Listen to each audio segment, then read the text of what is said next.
Una radio con propósito. Una radio con visión. Una radio para todos. El Libertador, 1210 AM.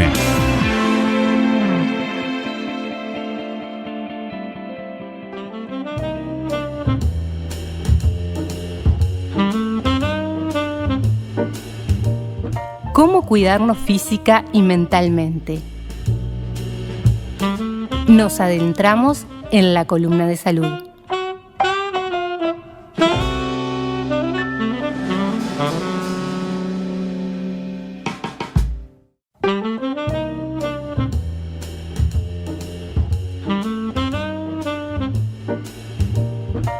Continuamos en punto de partida aquí por la 1210 AM Radio El Libertador, desde Vergara para el mundo, como siempre lo decimos, a través del www.ellibertador.com.uy. Nos puedes escuchar en cualquier parte del planeta por alguna aplicación TuneIn Radio, también en Radio Uruguay. Nos puedes encontrar en cualquier lado donde haya radios online. Buscas El Libertador de Vergara 33 Uruguay y nos vas a poder encontrar. O si no, también a través de nuestras redes sociales, Instagram, Twitter. También tenemos un grupo en Telegram que se llama El Libertador 1210 AM. Lo buscas ahí y vas a encontrar todas las columnas, todas las entrevistas, todo lo que sale de aquí en la radio. Lo vas a poder encontrar ahí. Vamos sumando material de a poco, tanto en audio como también en video, en las distintas columnas. Lo vas a encontrar ahí. Te invitamos a que puedas entonces buscar ese grupo y también sumarte a la familia de la 1210 AM. Hoy en punto de partida, columna de salud y una columna de salud muy particular. Vamos a hablar del aborto, ¿Qué nos deja la ley del aborto? Así se titula el libro que escribió María Gisela Alois, Dina y Viviana De Luca, las tres autoras de este libro. Que bueno, están aquí con nosotros dos de ellas. Una es Dina, que es uruguaya, licenciada en Psicología de la Universidad de la República, se desempeña en el ámbito clínico educacional, trabajó 3 años en el Hogar Porvenir del Centro de Promoción de Dignidad Humana para madres que no quieren abortar. Ayudas a las personas que pasan por las consecuencias emocionales del aborto. Y también Viviana De Luca, que nos está acompañando, argentina, docente del Instituto de Profesores Artigas, enseñanza secundaria, psicología social, de la Escuela de Psicología Social Pichón Riviere, y integra el grupo de apoyo a los supervivientes del suicidio. Ellas son las autoras de este libro, así que le damos la bienvenida. Bienvenida, Dina. Gracias, muchas gracias. Un gusto estar acá. Bueno, y también a Viviana. ¿Cómo estás, Viviana? Muy bien. Una alegría poder acá estar contigo. Bueno, vamos a hablar un poquito acerca de este libro que tiene el título ¿Qué nos deja, qué nos está dejando la ley del aborto en Uruguay? Un libro que ya tiene una producción de varios años, ¿no? Tomando las estadísticas y las consecuencias también, no solamente naturales del aborto, sino también las sociales y también las espirituales. Cuéntenos un poquito, ¿quién quiere empezar a contarnos de cómo nace este libro y por qué la propuesta de este libro? Ahí está. Sí, el libro nace desde el momento en que nosotros empezamos a ver cómo habían consecuencias en cuanto al incremento de la violencia a partir de la despenalización del aborto. El aumento de la violencia en nuestro país, con crímenes, homicidios que nunca se habían dado de esa manera, como el hecho de estar una persona en la vereda de su casa y de repente pasa una moto y dispara y mata a esa persona. Eso no estaba sucediendo en nuestro país, pero empieza a suceder a partir de enero del año 2013 y nos llamó la atención que esas cosas comenzaran a suceder en nuestro país y no pararan. Y hasta el día de hoy esa sucesión de hechos no termina. Y de hecho tenemos una tabla en donde explica cómo esos homicidios se han incrementado a partir del año 2012 y 2013 y hasta el día de hoy no hemos podido bajar de la cifra de 260 en el año. Y nos preocupó y entonces empezamos a decir, ¿qué es lo que está pasando? Y por supuesto hicimos una conexión desde el punto de vista espiritual y ahí empezamos a ver de que se había abierto una puerta a la muerte con violencia, porque el aborto es una muerte con violencia. Entonces a partir de ahí esto se multiplicó en la sociedad. ¿Y cómo nace la idea de juntarse para hacer el libro? Sí, nosotras ya estábamos trabajando desde el año 2003 más o menos en este tema, y porque nos preocupaba sobre todo la parte emocional de cómo queda una mujer luego de practicarse un aborto y cómo queda también el sector de la salud, de las personas que están haciéndolo, y empezamos a ver de que la Iglesia podía ser un agente de salud en ese sentido y podía ayudar y dar una respuesta. Y por eso nos juntamos y empezamos a trabajar en el tema, dando charlas, explicando, siendo autodidactas, porque no teníamos ninguna formación académica en cuanto al tema, porque no es un tema que se trabaje mucho fuera de lo que es el ámbito de la Iglesia, ¿no? Entonces, bueno, tratamos de ser autodidactas en este sentido y de todo eso resultó el libro. Pero no solamente como para ayudar a la persona, sino también para que la Iglesia pueda ser una movilizadora en este tema, un agente de salud, que pueda estar dando una respuesta, que pueda ayudar y colaborar para que una persona que está en duda no lo haga, porque después se arrepienten y es muy fuerte lo que pasa, ¿no? ¿Ustedes trabajan con gente que ha querido abortar o que abortaron, no? Sí, y podemos decir que es difícil lo que viene después en la vida de esa mujer, porque muchas veces está sola y porque muchas veces lo hace presionada. Entonces hay una salida, por supuesto, pero hay que trabajar eso, porque es un duelo que hay que trabajar y no es sencillo. Entonces venimos trabajando en el tema y tratamos de ayudar. De hecho, yo en la clínica lo trabajo con varias pacientes que he tenido con este tema, y por eso creo que como cristianas también podemos dar una mano y poder ayudar a la persona, sobre todo la que no llegó a hacerlo, que está en duda, que es a la que también queremos rescatar y tratar de ver cómo ayudarla a resolverlo, ¿no? Y que no llegue a practicarse un aborto. Bueno, ustedes me decían que la tapa tiene una explicación. A ver, cuéntanos un poquito cómo es el tema de la tapa. Sí, Dina ahí se los va a mostrar. Miren la tapa y miren que ahí hay una olla a presión. Y ustedes saben que la olla a presión, cuando ponemos el agua fría, rápidamente entra en ebullición y es tremendamente rápido como comienza a hervir, ¿no? Y bueno, ahí pensamos nosotros que esa olla a presión es la ley, ¿no? La ley aborto, que nosotros usamos la palabra directamente aborto, no interrupción voluntaria del embarazo, el IVE, como se acostumbra a decir, pero le decimos directamente qué es porque se trata de engañar, de poner una palabra falsa que no es la realidad es aborto. La ley del aborto fue aprobada a fines de 2012 y a partir de ahí vemos que hubo una explosión en violencia. Dina habló de homicidios, yo hablo de suicidio, que yo también trabajo con personas que tienen ideas o han intentado suicidarse y sé la cantidad. Saben que en el año 2019 la cantidad de suicidios superó al 2002, que fue el año de la crisis. Así ahí vemos eso, que realmente a partir de esta ley la cantidad de suicidios se disparó acá en el Uruguay. Así que por eso nosotros ahí empezamos a ver qué cantidad de homicidios, qué cantidad de suicidios, accidentes de tránsito, que nos llamaba la atención. Y cuando fuimos a ver las estadísticas oficiales, era realmente así. A partir de la ley se dispararon esas cifras. Por eso nosotros lo vemos desde que acá hay algo espiritual, ¿no? Es como desnaturalizar la muerte y despreciar la muerte. Perdón, despreciar la vida. Exacto. Viene por ahí, sí. Que en Uruguay la muerte no lo tiene como algo natural. Y bueno, por supuesto que nosotras creemos que cuando a un bebé se le interrumpe ese embarazo, la interrupción voluntaria del embarazo, que nosotros decimos aborto, se lo está matando. Otra cosa de lo que vimos nosotros, ¿por qué lo decimos bien desde lo espiritual? Nosotras somos cristianas evangélicas y nos basamos en la Biblia, y ustedes saben que en la Biblia en ningún momento se utiliza la palabra feto. en ningún momento.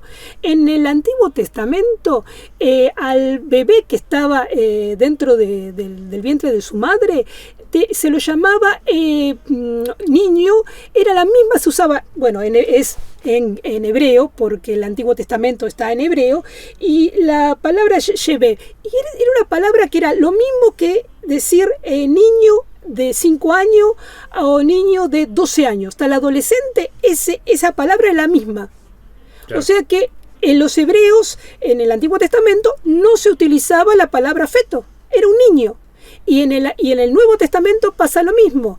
Si ustedes ven, cuando María, la mamá de Jesús, va a ver a su prima Elizabeth, que estaba embarazada de Juan el Bautista, utiliza la misma palabra que se utiliza para ese niño, es la misma palabra que utiliza Jesús cuando ve a los niños, cuando se acercan a él, que los discípulos dicen los quieren apartar, o cuando, por ejemplo, el faraón, cuando los padres de Jesús se fueron con él de niño a Egipto, y cuando el rey Herodes quiso matar a todos los niños, la misma palabra era la misma que utilizaron cuando Elizabeth tenía el bebé. O sea que en la Biblia antiguamente no existía la palabra feto, como ahora se utiliza. Así que es un término que es de ahora. No existe, es un niño ese. Bueno, también ustedes empiezan el capítulo diciendo cómo llegamos hasta aquí. Y después habla de los argumentos falsos para despenalizar el aborto, y ustedes señalan 3 factores: el alto número de muertes maternas, el alto número de abortos clandestinos y reducir el número de abortos. Esos fueron los argumentos que se usaron para esta ley, ¿no? Sí, esos fueron los argumentos, y justamente nosotros en este capítulo hablamos de cómo eso en realidad en los hechos no era tan así, ¿no? Porque si hablaban de cifras que... ¿Ustedes participaron igual de lo que era todo lo que fue, digamos, la charla en el Parlamento dentro de lo que va a ser la ley, ¿no? Y ustedes participaron en la ley también, ¿no? Nosotros fuimos a exponer, ¿por qué no? ¿Por qué no? O sea, a todas las comisiones que podíamos ir, a todos los momentos que pudimos ir, fuimos a decir, bueno, ¿por qué no? ¿Cuál es el motivo por el cual nosotros no estábamos de acuerdo y pedíamos que por favor no se despenalizara? ¿Y ahí se manejaban estas cifras? Se manejaban estas cifras, sí. Se hablaba de 15.000, 30.000, bueno, una cosa totalmente disparatada para nuestro país, ¿no? Que nuestro país, o sea, es como muy difícil pensar de que realmente podía llegar a haber toda esa cantidad de embarazos y abortos en un año, en comparación con los nacimientos, ¿no? Entonces, bueno, en este capítulo hablamos justamente, nos metemos bien de lleno en cada uno de esos argumentos, que no se los voy a decir todos ahora para que lo lean. No, por supuesto, pero por lo menos subrayar Sí. Bueno, el alto índice de muertes maternas, para dar un dato nomás, entre el año 2008 y 2011 no hubo ninguna muerte materna. Y eso está en el cuadro, y son cifras oficiales que nosotros las sacamos del Ministerio de Salud Pública, no es un invento nuestro. Claro. ¿No? Para tener una idea, por ejemplo, de ese tema, ¿no? Después el otro era que se iba de que, bueno, había un alto número de abortos clandestinos, que en realidad tampoco sabemos nunca de dónde se sacó esa cifra, porque ¿cómo vamos a saber el alto número de abortos clandestinos si no sabemos cuáles son las clínicas clandestinas? Claro. Pero bueno, tampoco después de que se decretó la ley hubo ninguna notificación a nadie en la población de las clínicas que se hubieran cerrado. O sea, no sabemos. Nadie se enteró, cerró la clínica o no se vende más la pastilla por Mercado Libre, o un montón de cosas más, de prácticas de aborto que, bueno, no sabemos. Nunca se denunció nada, nunca se sabe nada. O sea, se supone que si algo se despenaliza, lo que es ilegal tiene que salir a la luz. Claro. Nada. No tenemos ningún dato. O sea que o esos lugares siguen, o esas maneras siguen, continúan, o en realidad no había tanto. No sé, no tenemos datos. Claro. Y el otro fue, bueno, reducir el número de abortos. Y tenemos una tabla que la pueden ver de que en realidad de reducción no tenemos nada. aumentar. Han aumentado los abortos. Sí, se decía que esto iba a posibilitar a que las personas de bajos recursos pudieran hacerse un aborto seguro y que esto iba a reducir la parte clandestina y también la cantidad de abortos, pero eso no ha sucedido. No, porque en realidad la misma cantidad se hace en los centros de salud privados que en los públicos. Es más, es un poquitito más en los centros de salud privados que en los públicos. O sea que tampoco eso es cierto. Claro. Porque entonces tendría que ser el doble o el triple en los lugares públicos. Y no es así. Bueno, otra vez leía un comunicado de salud pública fue del año pasado, 2020, que con la emergencia sanitaria se habían suspendido las atenciones clínicas, se había suspendido todo, pero los abortos se seguían haciendo. De eso también hablamos. Eso también está en uno de los capítulos en los cuales hablamos qué pasó en la pandemia y cuál era la propaganda en la pandemia acerca del tema, ¿no? Entonces, eso también lo decimos acá porque eso no paró. Esa parte seguro que no paró. Paró la parte clínica, no te atienden, pero sí pero la parte de aborto siguió. Hubo que asegurar que continuara. Claro. Entonces, realmente nos preocupa mucho porque amamos nuestro país. Viviana es uruguaya ya. Hace muchos años que vive acá. Entonces, nos preocupa y nos preocupa las consecuencias que va a traer a los demás países, ¿no? A los que están en la región y los que todavía no han despenalizado de América, ¿no? Y por eso también hicimos este libro, para que la gente esté atenta y vea de que no es solamente una mirada espiritual, hay de todo. Por eso invitamos a que lo lean, porque tiene muchas sugerencias, pero también habla mucho de... Tiene muchos datos, muchos datos el libro. De por hecho, eso no es basado en nuestras suposiciones, claro. Es algo que es concreto.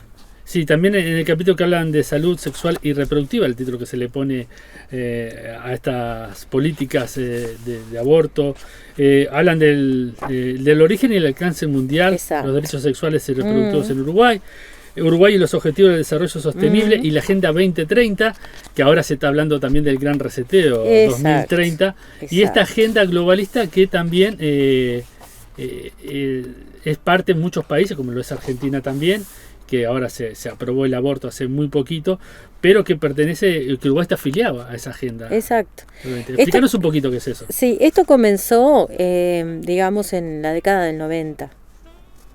Pero los derechos sexuales, más que nada, al principio de la década del 2000, digamos, ¿no? Al principio del milenio, estaban más bien orientados a la ayuda en el parto a la mujer, para que la mujer pudiera empezar a entrar al parto con un acompañante que ella quisiera, para que fuera algo más respetuoso, ¿no? Pero después le fueron agregando cosas que tienen que ver con lo que es salud sexual y reproductiva, o sea, los métodos anticonceptivos y después aborto. Claro. Entonces, hoy cuando nosotros leemos algo que dice salud sexual y reproductiva, derechos sexuales y reproductivos, están incluyendo aborto. Cuando nosotros leemos, por ejemplo, la ley de trata de personas, que ahí también fuimos en el 2018 a pedir por favor que se sacara la parte de aborto, porque nos considerábamos que eso no podía estar incluido de esa manera en esa ley, porque hablaba de que cualquier extranjera que viniera al país no necesitaba hacer su denuncia si fue violada, ¿no? Por así decirlo, abusada sexualmente y estaba embarazada, podía abortar, sin ni siquiera hacer la denuncia de quién lo había hecho. Claro. Entonces nosotros fuimos y pedimos por favor que se contemplara que el aborto no era una solución. Bueno, también está. O sea, no se hizo caso y también está dentro de esa ley. Entonces cada vez que uno lea salud sexual y reproductiva, derechos sexuales y reproductivos, ¿no? Está hablando, está incluyendo aborto. Y eso es lo que nos duele tanto, porque estamos enseñando eso desde la escuela. ¿Qué es lo que está pasando? Entonces a uno le duele porque es su país, es su gente, y no queremos que sucedan estas cosas. Si bien no queremos que falte ningún uruguayo más, tampoco queremos que sufran las consecuencias emocionales y espirituales de un aborto. También entonces en esto que hablamos de los orígenes y alcances internacionales, también podemos hablar de que las distintas organizaciones reciben financiamiento también de afuera. Sí, esto es verdad, es así, porque son cosas que vienen ya preparadas de organismos internacionales que lo que están buscando es justamente financiamiento de esas políticas de salud, digamos, ¿no? Entonces cada vez que hablamos de salud sexual y reproductiva, queda más lindo decir eso que decir aborto. Exacto. Queda más lindo que decir aborto. Incluso porque lo que decía Viviana hoy, ¿no? Interrupción voluntaria del embarazo. Si tú interrumpís, después reanudás. Y Claro, acá no hay está mal nada dicho. que se reanude. Claro. Es cortar. En realidad, en vez de interrumpir, la palabra correcta es abortar. Porque incluso abortar se usa para misiones muchas veces militares, donde se habla de aborten, que quiere decir que terminen. Ujú. Se terminó. Y bueno, Sí, cuando estás mirando una película, vos haces una interrupción, podés continuar después mirándola sin exacto, ningún problema. retomás, pero acá no se retoma nada, porque ya está, ya se terminó. Entonces, es difícil. Para el psiquismo de una mujer es muy difícil. O sea, acá ya estoy hablando más de términos psicológicos, pero para la mente de una persona es muy difícil sacarse de esa situación. Por eso pedimos que no se haga y buscamos la manera y las alternativas que hay para ayudar. Ustedes trabajan con estas personas que también han tenido acceso a un aborto y deben de tener casos de que están arrepentidos entonces. Sí, en el momento mismo. Y otros que fueron llevados a la fuerza, a hacerlo presionadas por el entorno. Y es muy difícil. ¿Y la ayuda psicológica que se presta en los prestadores de salud?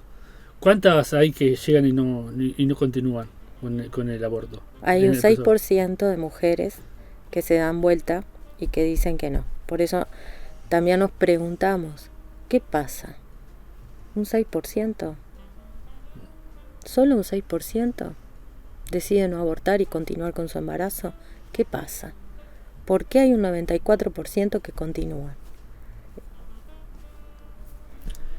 Muy bien. Entonces, para ir cerrando este primer capítulo del libro, entonces podemos concluir de que lo que decía Viviana, ustedes vieron que la violencia también empezó a crecer en las calles.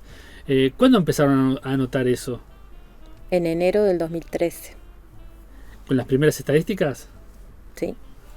Porque te llama la atención cuando tú podías salir, bueno, no salir a las 3 de la mañana a caminar por cualquier lado porque eso ya estaba complicado, pero estar sentado en la vereda de tu casa, hablando con un vecino y que pase una moto y dispare, o sea, eso no pasaba acá.